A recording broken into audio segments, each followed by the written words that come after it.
तो नमस्कार दोस्तों, नए हैं तो चैनल को सब्सक्राइब करके वीडियो के लाइक ज़रूर करिएगा। तो चलिए अपडेट की बात कर लेते हैं। तो अपडेट में आज जान लेते हैं दोस्तों कि पावर स्टार, जी हाँ दोस्तों, हमारे power star super star Pawan Singh का सॉन्ग देख सकते हैं दोस्तों कि चूड़ी हरी हरी, जो कि काफ़ी अच्छा सॉन्ग आने वाला है। 1 से 2 दिन के बीच दोस्तों आप लोगों के बीच आ जाएगा ये सुपर हिट सॉन्ग दोस्तों पवन सिंह का, ट्रेंडिंग हमारे सुपर डुपर पावर स्टार का।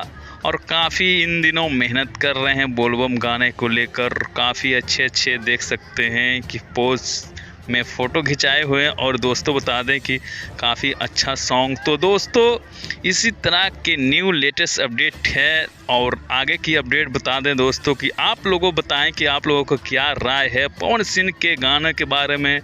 तो दोस्तों कमेंट ज़रूर करिए। मिलते हैं नेक्स्ट वीडियो में।